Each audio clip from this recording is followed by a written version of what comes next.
Hey, what's going on, y'all? Welcome to Ground Matter Foundation. This is our virtual workshop, so thank y'all for tuning in. What we do here, we're about representation in front of and behind the camera. And the way that we do that is we have programs like our virtual workshop. And with our virtual workshop, we interview professionals that are in the film industry, and we kind of take a deep dive on what it takes to be part of the industry and what exactly it is that they do. So today we have M. Linger Brown, and I'm gonna jump into his bio, and then we're gonna bring him on stage. Okay, hold on one moment. Okay, M. Legend Brown is a self-taught producer, writer, and director of films who has been telling stories since childhood. Starting at the age of 8, his interest in filmmaking was sparked after watching the movie Lean on Me, which touched him so deeply that he walked home saying to himself, "I want to make films like that." He currently resides in Texas and considers himself, above all, a storyteller. Through his own production company, Poor Child Films, Brown has built an extensive career creating the faith-based and inspirational content. Eric King serves as the president of Poor Child Films and has been Brown's longtime collaborator on multiple projects. In 2012, King and Brown Enterprises LLC was founded by Eric King and Michael Brown, with Poor Child Films becoming a division of the larger company, allowing them to focus on feature-length storytelling while continuing to support and develop young and upcoming filmmakers. Brown's ultimate goal as a filmmaker is to continue spreading the message of Jesus Christ through his art, with holding up a mirror to the public to show them how they behave. His films tackle real world issues, including homelessness, family dysfunction, redemption, and the power of faith, all while maintaining an entertaining and accessible approach. His work represents the evolution of independent Christian filmmaking, moving from low budget productions to more sophisticated storytelling while maintaining the heart and message that drives his creative vision. Through Poor Child Films and King and Brown Enterprises, he continues to develop new projects, with several more films in various stages of production. Brown's expansion into streaming platforms like PureFlix and his development of sequels shows his commitment to building lasting narratives and franchises with the Christian film market, helping him elevate the production values and story quality of faith-based entertainment. What's going on, sir? Welcome, man. Oh, let me get you unmuted. Oh, no, thank you so much. Thank you for having me. Yes, sir, man. Thank you for your time. You've been busy. A little bit, a little bit. um, I want to kind of quickly just go through a couple of these films of your filmography. You got Hiding in Plain Sight, Steps of Faith. You got A Man Called John. You have The Heart That Forgives, A Heart That Forgives. The Golden Voices 2, Heart That Forgives, Golden Voices 2, Steps of Faith. And you have more projects, but that's the key art that I have. Man, you've been busy, and your quality looks great, man. Let me tell you. Well, thank you. Thank you. I appreciate that. That is one of the things we hear a lot, and it's hard to do at an truly indie level. We don't always have the funds or the resources, but I believe if you put everything on the screen, it shows up. Most of the time we have to put it in our pocket to survive. Mm-hmm. But I think that it has to go on the screen, and it pays longer dividends. Absolutely. Cool. So what we do, we jump right into this thing. So today's about directing efficiently. And how do you do that? So the people that don't know, this is first time like learning about your job as a director. What is a director and what are the responsibilities of a director? I think the director is the auteur, the person who holds the vision in his hand. The producer buys the groceries and he makes the cake basically, and he presents the cake. he's in control of the vision, the look, the tone, and the feel of the picture. And in conjunction with that, he collaborates with the producer to make sure it's something that he brings to the table. But you have a creative director, you have a technical director, people who only really focus on the camera. I'm more of a what they call I'm a character director. I really, really dive into the character aspect and want my characters to leap off the screen and live in real life in real time.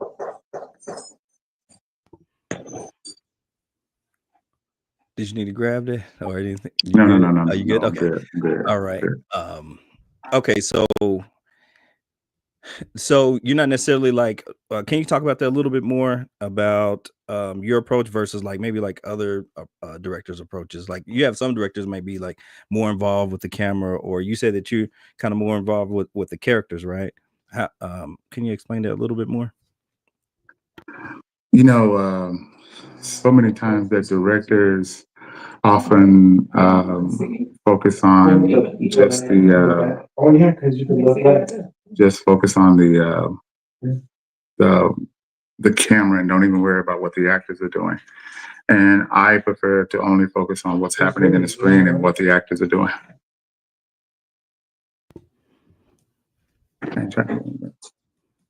Okay, sorry about that. No worries. So that's more of me. Really focus on the characters and what they're doing and how they move in the frame. And the camera is secondary for me, but it's still a big, huge of what I do. But it's more about, and then so technical directors only focus on what the camera, the shot, the angle, and the lens.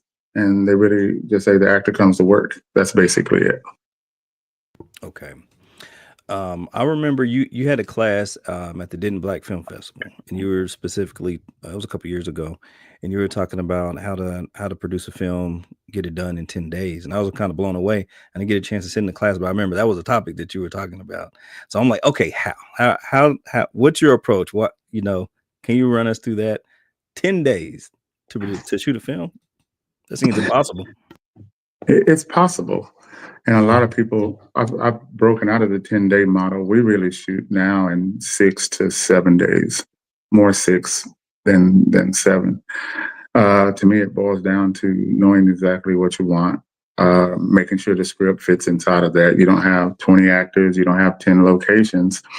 It has to be cohesive to what you're doing. A lot of people do it, but they don't realize they have 17 actors and they got 10 locations. It's hard to do to move around set. So I'm basically crafting script, crafting and maybe 4 to 5 actors in the scene, and we're barely moving. But in in conjunction with that, what we're doing is we also have three scenes that we just repeat over and over. We might have a restaurant, a house, and a church. And so it feels like it's a bigger film, but if you really look at it, it's just 3 locations. And I think that's the key to doing something like that. And the writing has to match that. You can't have 24-minute scenes either. You have to have 3 to 5 minute scenes and still be able to engage the audience. I was started out with Pinkston a couple of years ago, and then I wanted to shoot on film. Pinkston wanted me to shoot on film, and he says, "Well, you got 10 minutes to tell this whole 10-minute short."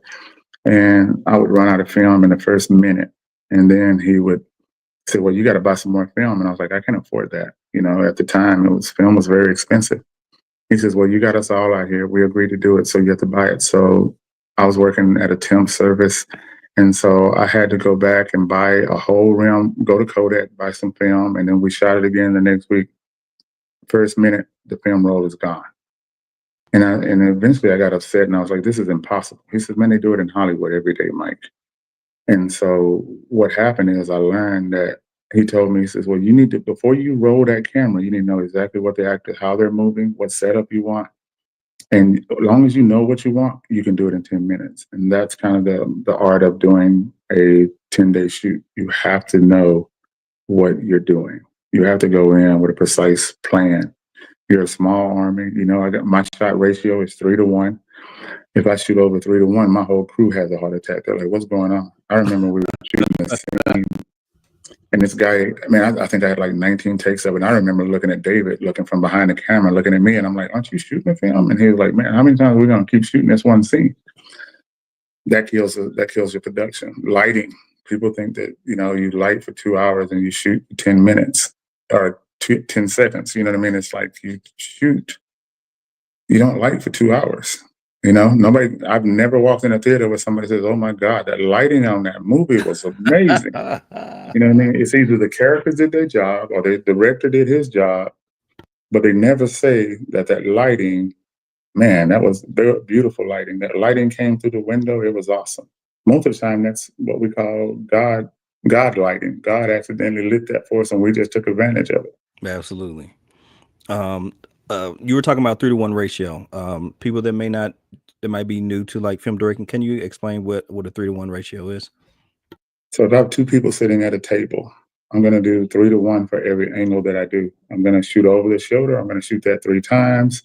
I'm going to shoot it profile. I'm going to shoot it 3 times. I'm going to shoot a 2 shot 3 times, and I'm out of there. That's exaggerating. I probably won't shoot all those 3 times. I'll probably shoot those 1 to 1, depending on what it is. When I first started in the business, it broke me because I shot this scene of a lady walking in a house, and all she had to do was say, "Nice house." She looked around, she says, "Nice house." I shot that for 3 days.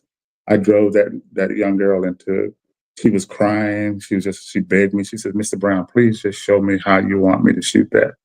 And I'd go in and I'd show her and I'd look around and say, "I want you to do it just like this nice house." And she did it exactly how I did. And I was like, "No, no, no, that's not it." So we didn't wind up finishing the film. And I wanted to get those actors their demo reel, stuff for their demo reel. And the first take I looked at, it was perfect. The And first then I take. asked and I asked my mentor what I was looking for, and he says, "Mr. Brown, you were trying to win an Oscar off a nice house." Yeah. And that taught me a lot. That's like somebody walking up putting the keys in the car and opening the door. You're Yeah. not trying to win an Oscar or tell a story. It's just somebody moving from one scene to the other, and that's all you needed to do. My goodness. Okay. Um, talk about okay. So you're doing 3 to 1 ratio. Are you using one camera? Do you advise more than one camera while you're shooting like your masters and your close-ups and things like that? What's your approach? I I use one camera because I've used 2 to 3 cameras at one time, and when I get to the editing bay, all I see is cameras. I have a really good shot, and then there's a camera that I see in the shot, and I'm going, "Wow," because then I can't look at 3 monitors at the same time. And so I prefer shooting with one camera. To me, it moves faster. You got to light for 3 cameras. Your actors got to know how to work on 3 cameras. Which way to turn, which way to, So it's a to me for me it's a harder shoot. So you had mentioned like film, like when you first started in the industry.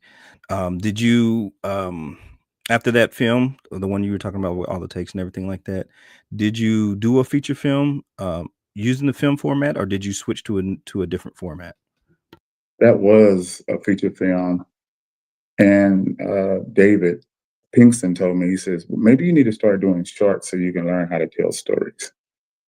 And so I lost like my 401k doing that. Me and my business partner, Eric, we both had like 50,000 in our 401k, and we both put that into that film, and it never got finished.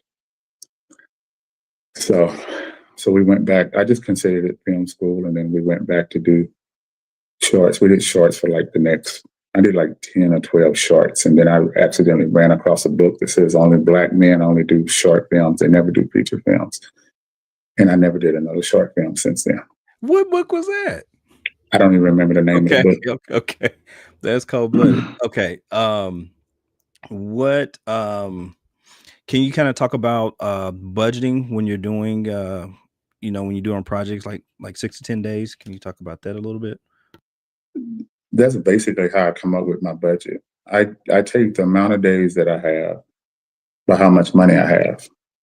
I got $40,000, and I'm paying everybody a decent wage. So if I shoot 8 pages a day, I get to shoot 8 days. 8 times 10 is, I'm shooting 10 hours, 8 pages a day.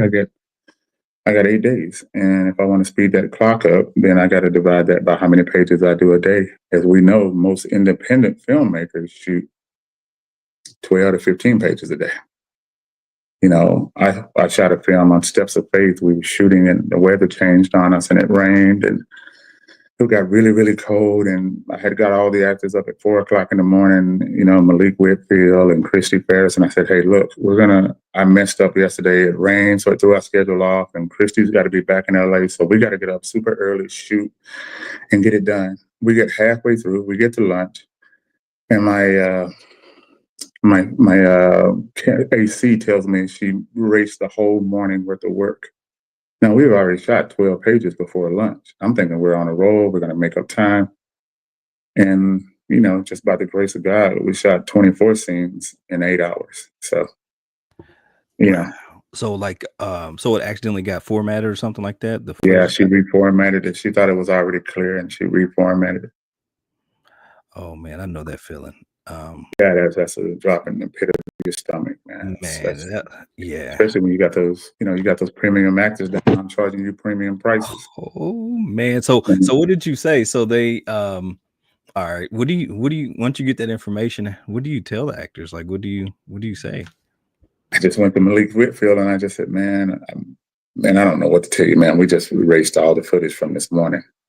And I remember he had a pizza in his hand because they wanted pizza that day, and he had a pizza in his hand. He just threw that pizza down. He just yelled, "Let's go back to work." And he was the lead, so everybody dropped their food and went back to work. And it was freaking cold. It was in March, and it was like 23 below, and we didn't even know. It just a cold front came out of nowhere. We didn't have cold. We didn't have cold clothing. We was out there freezing. It's on a farm in a barn, in a tin barn, so it's even colder. And I remember them sitting in the car, Malik and Christy sitting in the car, and then they seen all of us standing out there freezing our butts off. And that's how troopers they were. They got out the car and said, don't pull up another car, because if y'all can freeze, we can freeze." So we had that kind of camaraderie, and that's why we were able to finish the film on time. We shot that film in 10 days. And what was so crazy about that film, when I tried to get all the actors to come back, they were like, "No, man, can we see it first? You shot it in 10 days. Nobody's shooting in 10 days. And I was like, "No, I don't show my work to anybody till the day of the screening." And Christy had agreed to come back, and a few of the other actors wouldn't. And I eventually convinced them to come down. And man, they loved the film, and they were like, "Yeah, we'll work forever now." So, That's cool. That's I cool. call that grace, Absolutely. Absolutely. 10 days. That's a miracle, honestly.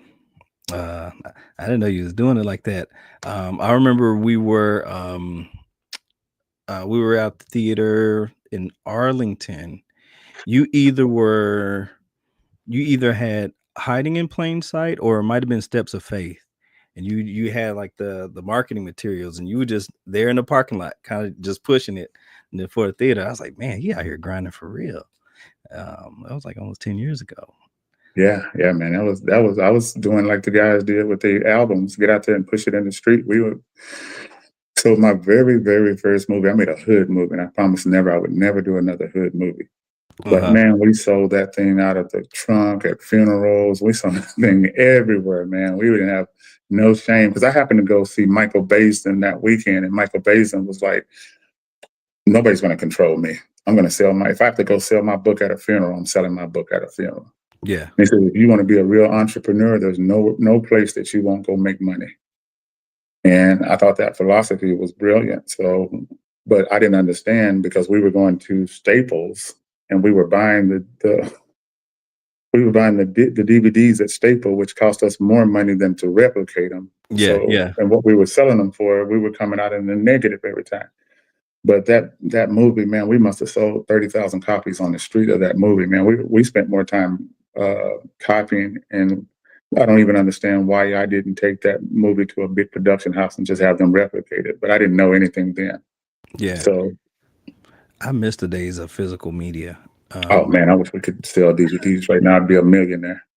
Goodness, because around that same year you were doing that, we had a short film that we had on DVD, and we were in front of a gas station, just pushing it.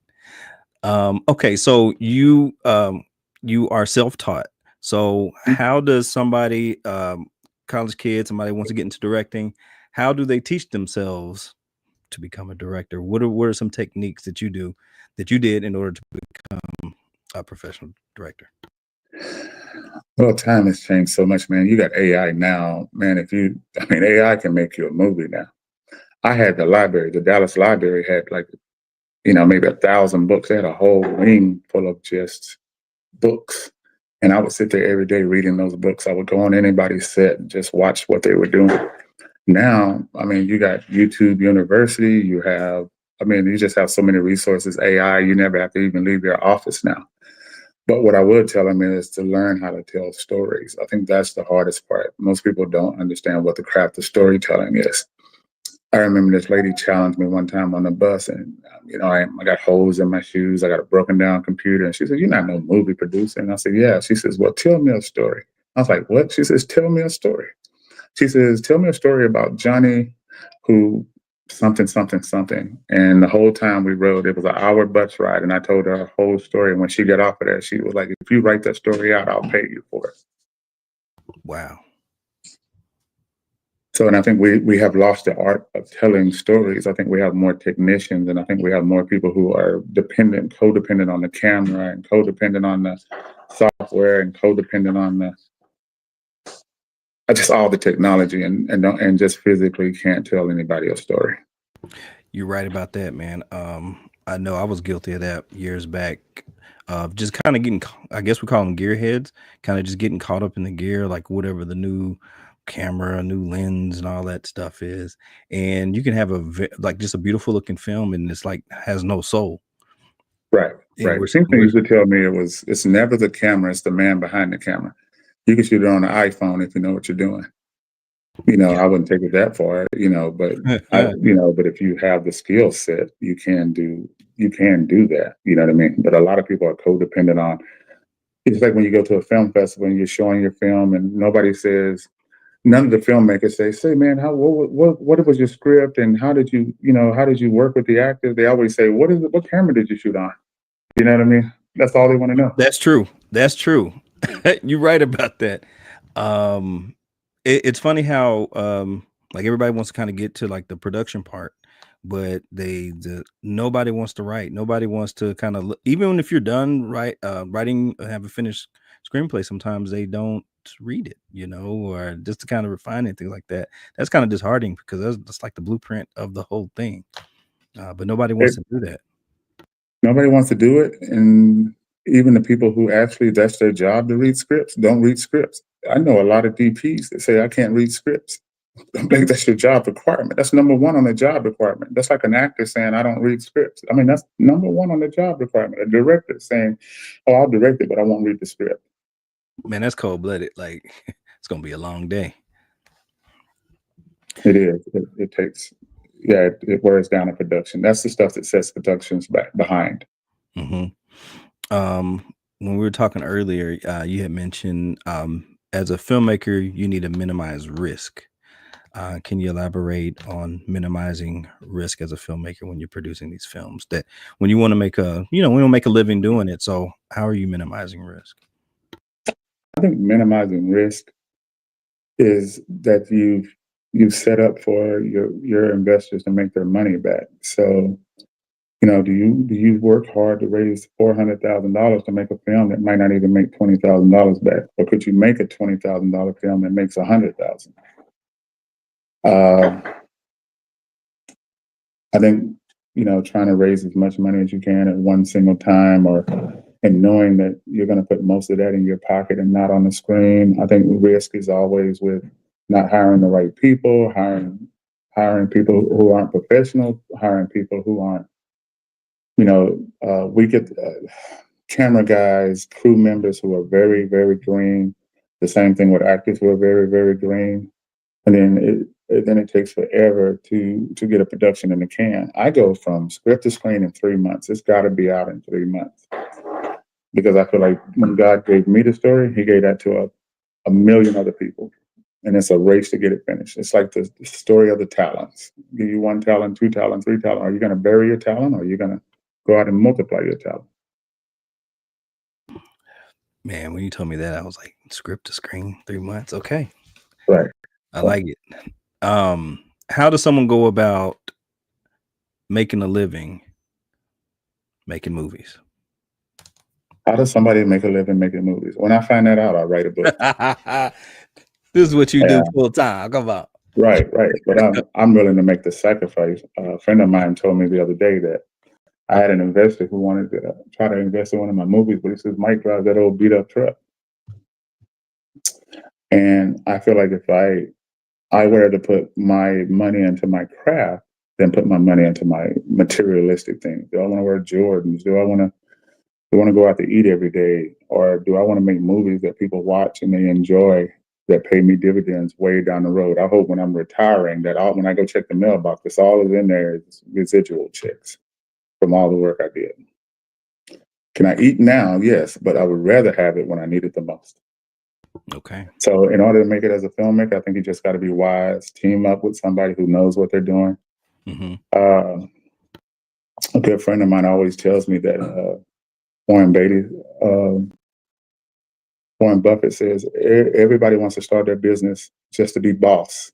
They're broke, but they want to be called boss. But if you own 3%, 2%, or 1% of anything, you can be a rich man.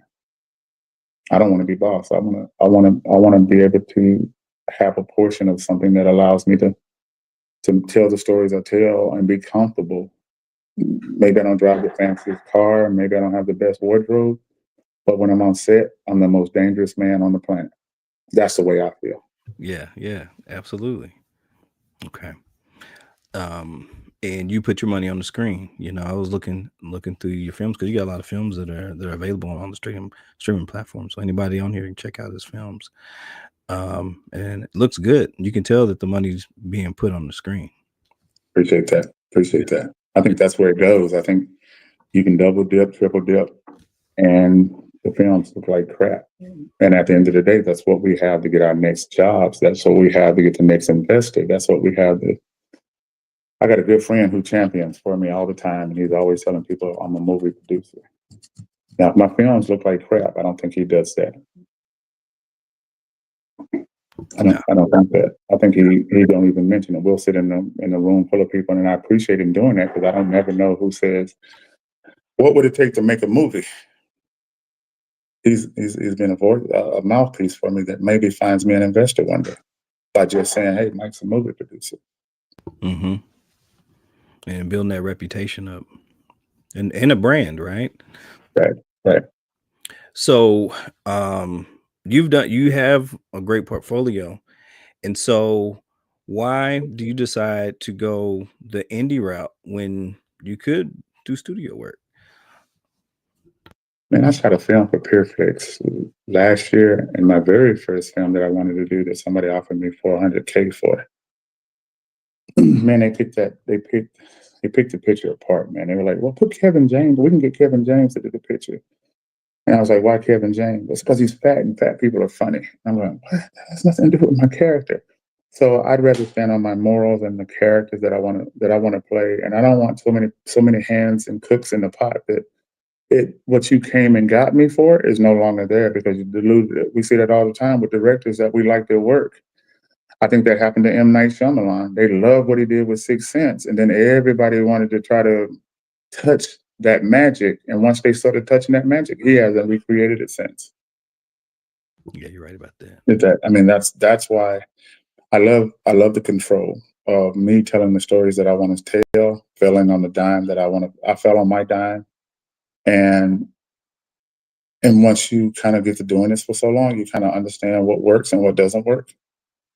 You know, I did a film a couple of years ago, and it was called Joe and the Reaper of the Key. It was all based off the Fort Worth, and my distributor, oh man, he was like, "Oh, you can't do that. You can't call it that because that name's already out, and you need to put a naked woman on the cover, and you need to put a gun on the cover." And he shows me all these comp pictures of just a bunch of movies with guns and half naked women on, and I'm going, so how do they find my movie if all of our movies look the same? It's like having a Yeah. bucket full of red pennies, and you just throw my red penny in there, hoping somebody grabs it. Mm-hmm. And so those are the things that I think we rely on so many other people for information that don't have our best in mind. So when we go work for a studio or we work in TV, you know, they want you to shut up and do your job. You know what I mean? You know, here's the script, here's the actors, go do the work. No, don't add Yeah. any input. No, don't bring the magic. But you hired me for the magic. But I can control that at my level. Yeah, it's interesting because I used to hear filmmakers back in the day. I think maybe it's like Ford Coppola and guys like that. They'll be like, "All right, do one for them, one for yourself, one for them, one for yourself." And I guess the one that they do for still kind of pays for your personal projects. But I don't know if that's the Yeah. case anymore. Um, No, I don't think so either. I don't think you.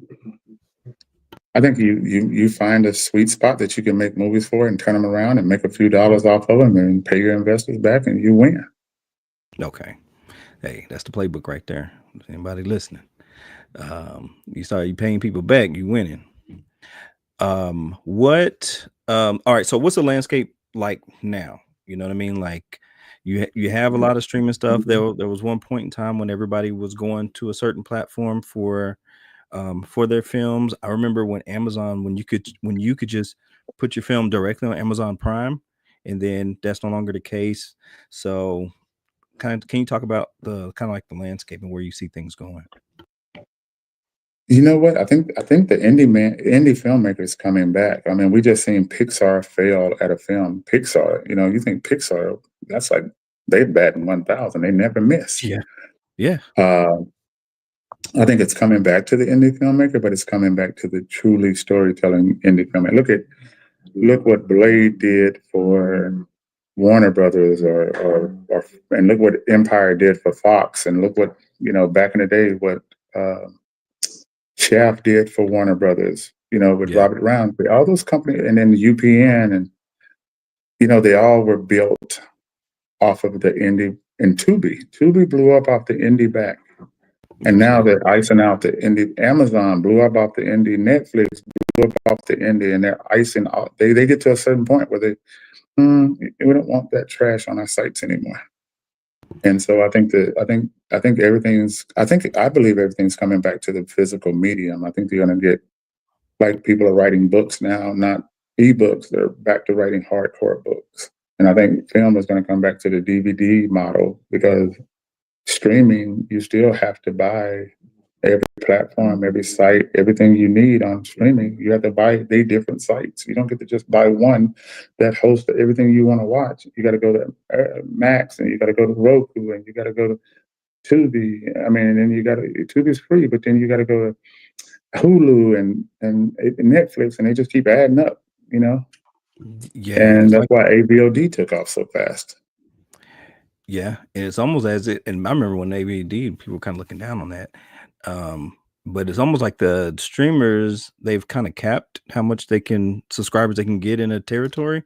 And so now they've capped how much they can get, so you can only raise prices so much. And then now they've indirectly turned themselves into television when we already had Right, TV right. with all the ads. Like, YouTube is like the biggest thing out right now. YouTube is the next big breakthrough. And I remember when people, real filmmakers, used to poo-poo on YouTube. Used to think that, what was the other site that every filmmaker wanted to go to? Uh, Vimeo, Vimeo, yes, yeah, yeah, Vimeo. yeah, Vimeo, yeah, And now YouTube is a monster, man. I think in the next 2 years, YouTube is going to do what Tubi does, because YouTube allows you to own your own content. It allows you to manipulate, to get your content to the people that you want to get them to, and you are actually get paid off of that as well. yes. I was one of those filmmakers. One of our projects, um, the agent was kind of saying, "Hey, let's put it on YouTube." I was like, I'm kind of kind of old school a little bit, like that's why are we doing that? Let's wait till we get this deal. Da da da da. But he was right. I was like, let's take a chance on it, and it ended up making money, and we were kind of blown away. Kind of like the producers and everything, just like, wow, this YouTube thing might be something. Um, do you think that having a platform, like say if you're a producer or you're creating your own company, do you think having your own platform is kind of like the way to go, or where do you kind of see owning a platform? What are your thoughts on that? Like, for me, when I started my YouTube channel, it allowed me access that I've never had before. I get to see what territories I'm selling in, who's actually buying my stuff, who's actually watching my stuff. Is it women from 23 to 35? Is it men from 35 to 70? I can interact. I can do advertising and see how immediately it affects my channel. Not 2 weeks from now, immediately. It gives you access. So for me, I think having the knowledge of how to promote, how to drive your content, how to break up your content, how to get your content to the people that you need. If I don't even know if I would do a theatrical premiere anymore. I just premiere my movie on YouTube, because people are going to watch it, and I'm going to make money, and it costs them nothing to watch it. So you're saying, so have you done that with your films, where like you just like, hey, we're not going to theater, we're just going to go straight? to platform? No, I just got a YouTube page last year. So probably Hmm. this new movie I'm dropping, I'm coming out with that model. We're dropping it right on YouTube, right in the door. You know what? And business model is basically what Blockbuster used to be back in the day when you just drop your movie straight to video, like that's what they call it, right? Straight to video, Hmm. Hmm. to the video market. So it's like it's the same principle, but I get different platform. Yeah, I remember I used to sneak my movies in the Blockbuster, put them on the shelf, and somebody would rent it, and I'd come back in like the next day and don't see my movie there, and they're like, "Yeah, that's how I got my first Blockbuster deal because somebody grabbed my movie off the shelf and they rented it, and Blockbuster said, "Oh, we got people asking for this, so let's sign a deal." It was only in one store, but I was happy. That's hilarious. So like, so they had the DVD. And, what is it? What's popping up when they trying to boop, when they trying to ring it up? I have no idea, but they rented it out. They figured it out. Yeah, yeah, uh, yeah. It was kind of like us when when I started, we didn't have the big theaters you could go to watch your movie. So we would go to Best Buy or Cons and we'd get, they had the 70-inch TVs and we'd throw our DVDs in there and man, the whole store would be watching our movie and we get kicked out the store. But that was the way to see how it looked on before you could go. And because, you'd have to have if they want you to print the film to see it at the theaters or whatever that was. okay, so when you're producing your films, you primarily shoot and produce in Turl, right? Turl, Texas. Primarily, we shoot around Dallas and Uh Sulphur huh. Springs and Wills Point, and we shoot all over. Uh huh. But Terrell supports me so much that I shoot in Terrell. Terrell is calling me their resident filmmaker. So they Hmm. kind of give me, the residents call me and say, "Hey, Mike, if you want to use my house, you can." Or and they supplies food and dinner and all kind of stuff. I shot a film where I needed the police department, I needed the ambulance, I needed the coroners. The city of Terrell Man. helped me accumulate all that, and so it's been a really good marriage. A lot of Uh, a lot of actors get mad at me because they got to drive to Terrell, which is only 30 minutes away from Dallas. yeah, I'm like, come on, they'll be in LA driving an hour and a half for just to go up the block. Right, right, right. Or you Uh, get an audition in New Orleans that you drive 8 hours for to walk in and say he went that away, get back in your car and drive all the way back to Dallas, not knowing if you ever got the role. exactly, perspective, people. Okay, so kind of talk about like how that's been important and how you're able to build that up because somebody might be in kind of like some small town somewhere and they can kind of that city that they're in has resources. And so can you kind of explain how because they might be looking at their situation like, man, I need to be in, I need to be in Georgia, or I need to be here, or I need to be there. But how can they take advantage of where they're currently at and kind of see it from different eyes? Man, I didn't know about it till I sat down with this city manager, and he says, "Michael, we have hotel tax, and with our hotel tax, we use that sometimes for our entertainment. We use it for murals. We use it for whatever in theaters or bringing in bands, and we could do that toward film." And so he introduced that to me, and every city I've gone to from since then, I've gone to their city manager and I said, "Hey, do y'all have hotel tax or do y'all have an entertainment fund?" And I remember going to Wills Point or Van Zant County, and Van Zant was real prejudiced, man, real prejudiced. And I remember the sheriff when we walked into the police station, and the sheriff kind of looked at us, and all these deputies walked back to back. And the city manager came out, he shook my hand, and he talked to me.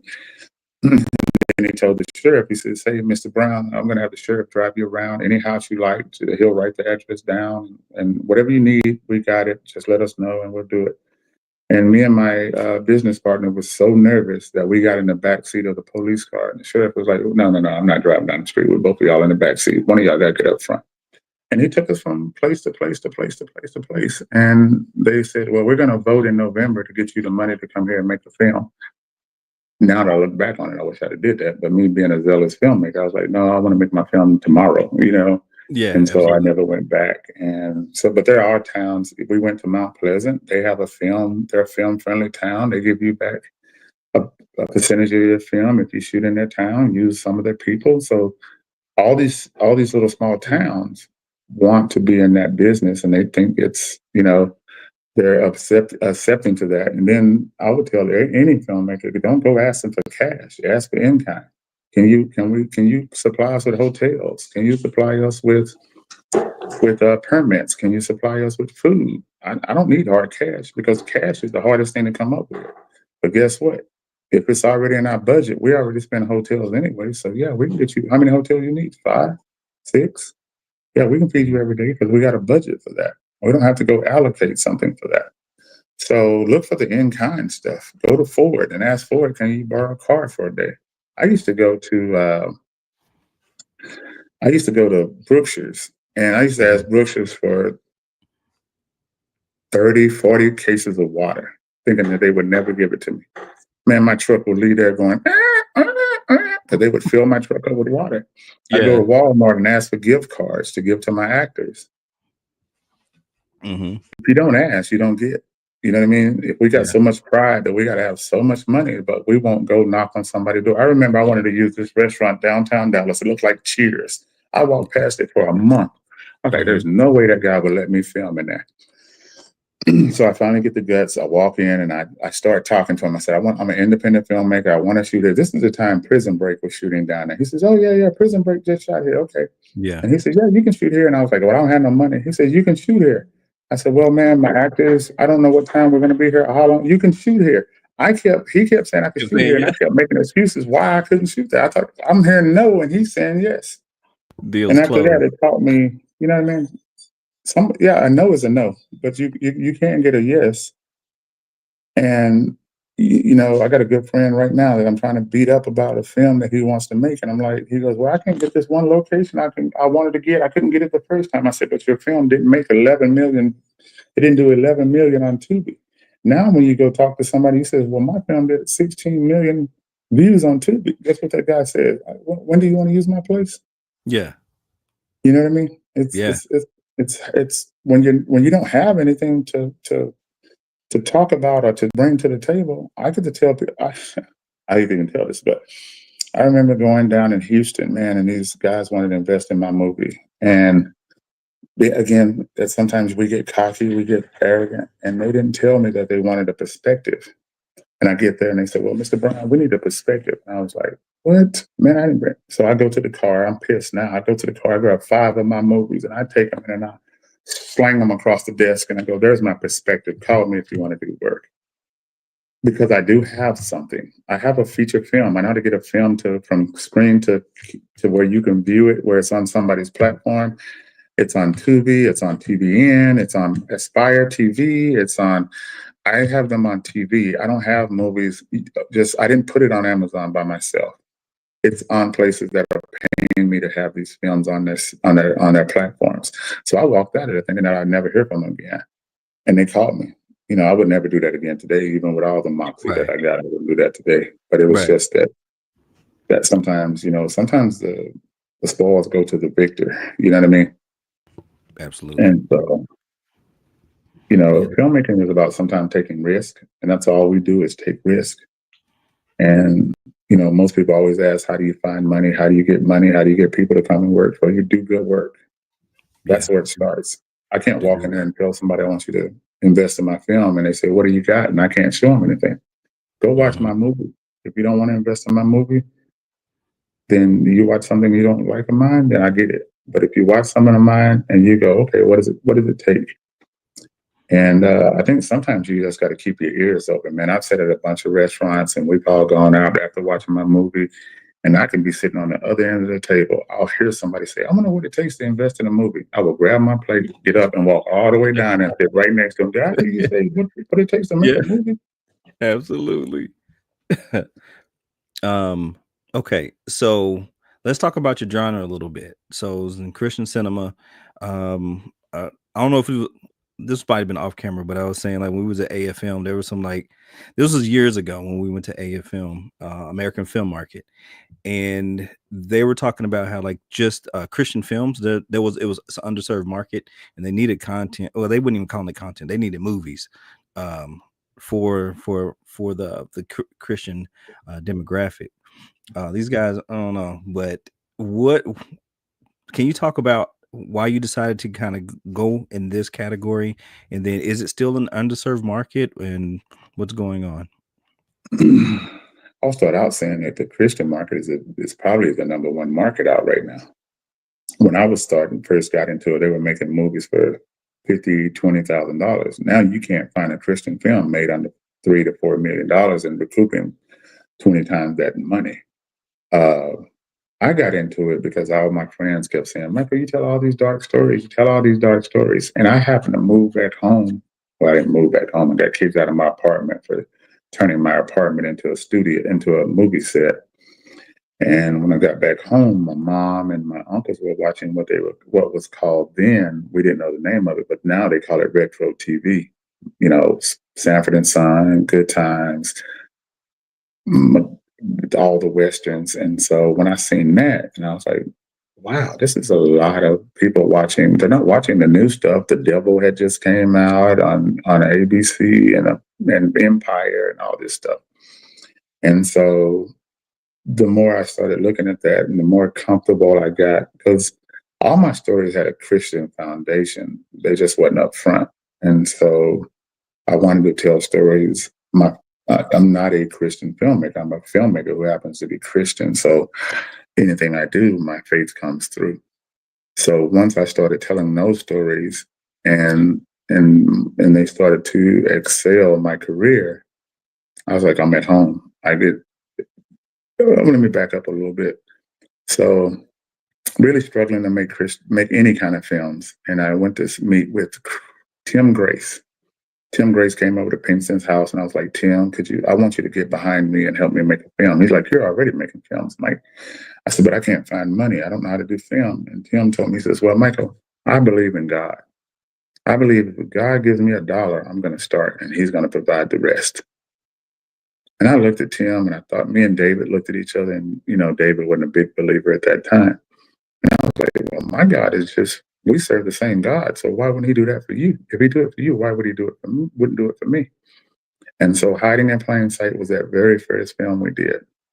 And I remember Kelly Jackson telling me, God rest his soul, he told me, he said, man, you can't make a movie off of prayer. We never had enough money. I don't know how I was going to pay people on Friday. And every Friday we made payroll.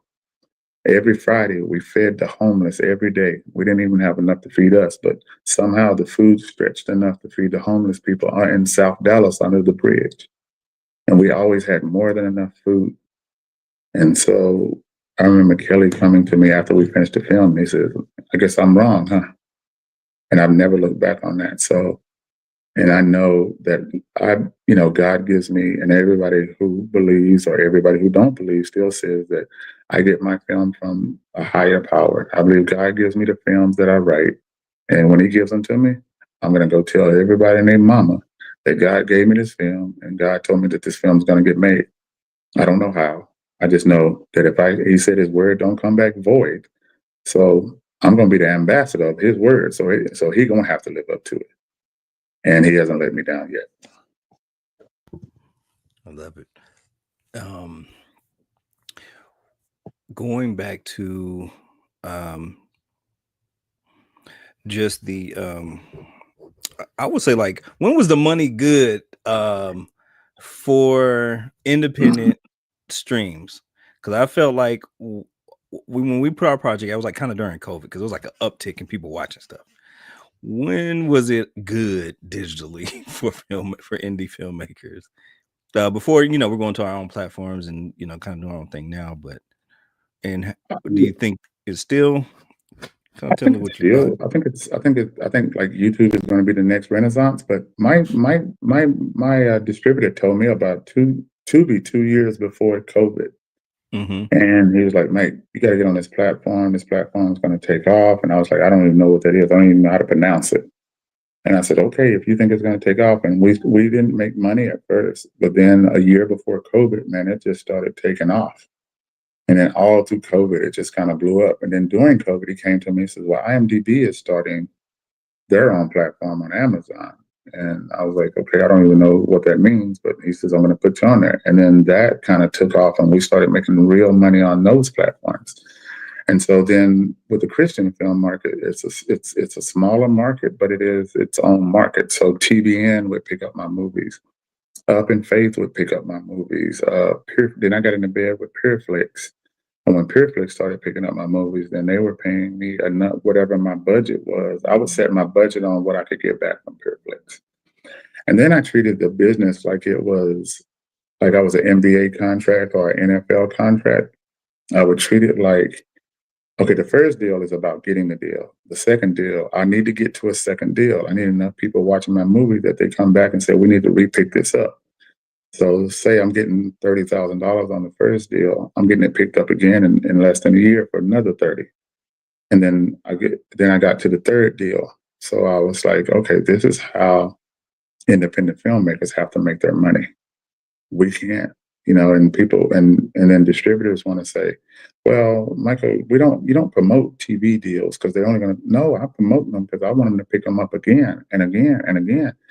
The third time they're going to cut the money in half. The fourth time they're going to library.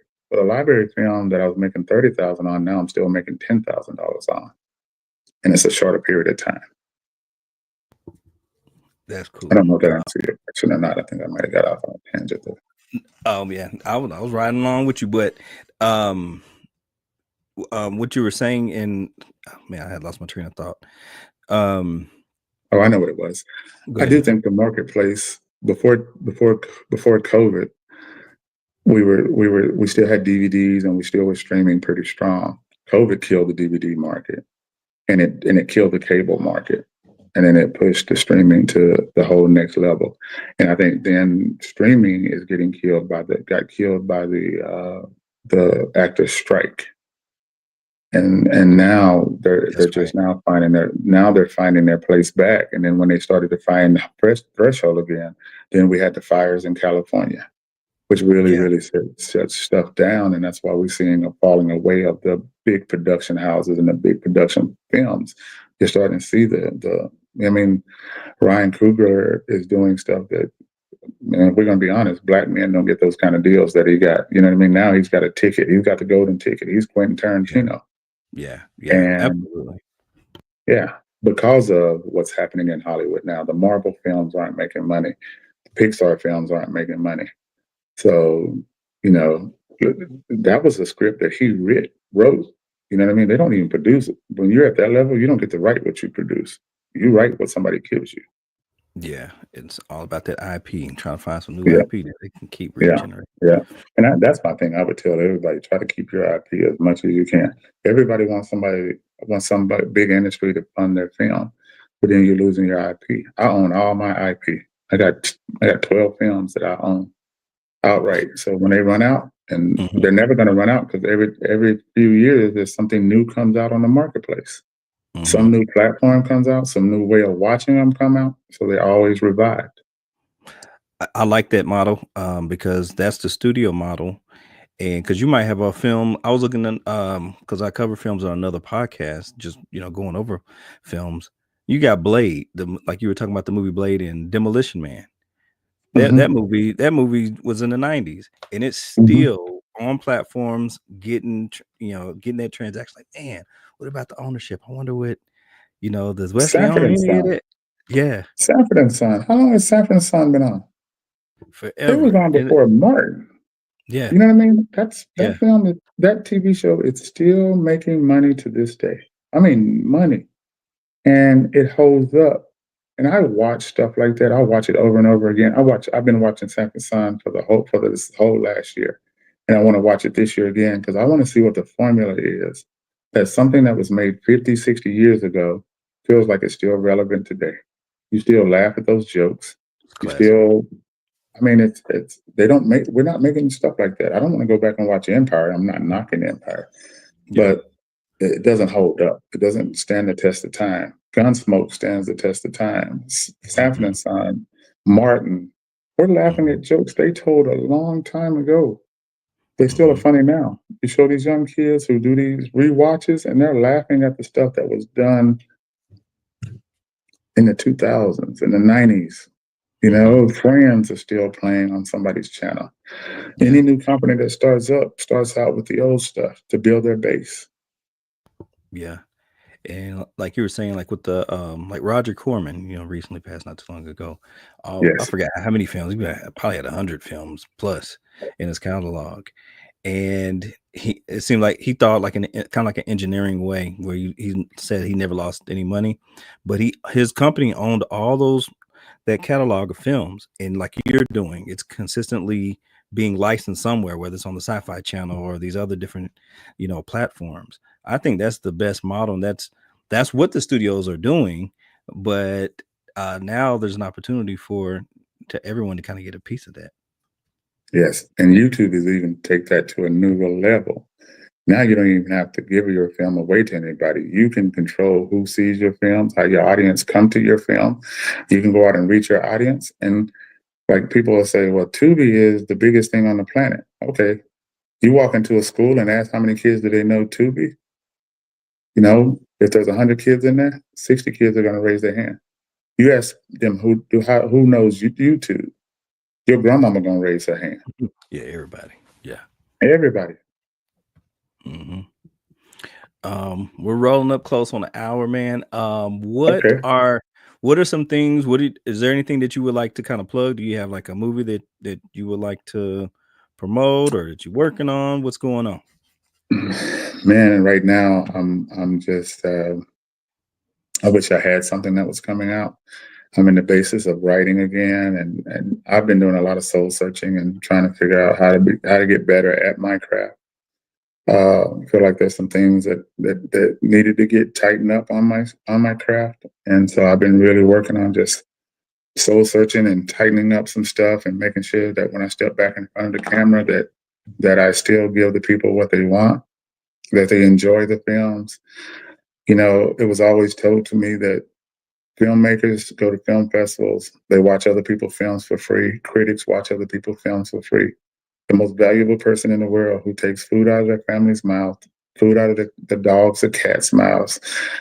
They can go to the movies, they can do anything else, but they'll take that $10 and go spend it with you, or they'll take that $20 and go watch your movie. You gotta honor that. So whenever you turn on that camera and whenever you start directing and whenever you start making that picture, the person who has to choose whether to do something special for their kid or go and watch your movie, you got to make sure that they are rewarded when they do that. Absolutely. Yeah, you're right. Yeah. Is there anything else you want to leave um, people Uh, with? And it also too, like your productions. People that are. I don't know if y'all like have a program. I know you in your bio you had mentioned y'all help like young filmmakers and things like that. If anybody wanted to kind of reach out to your production company.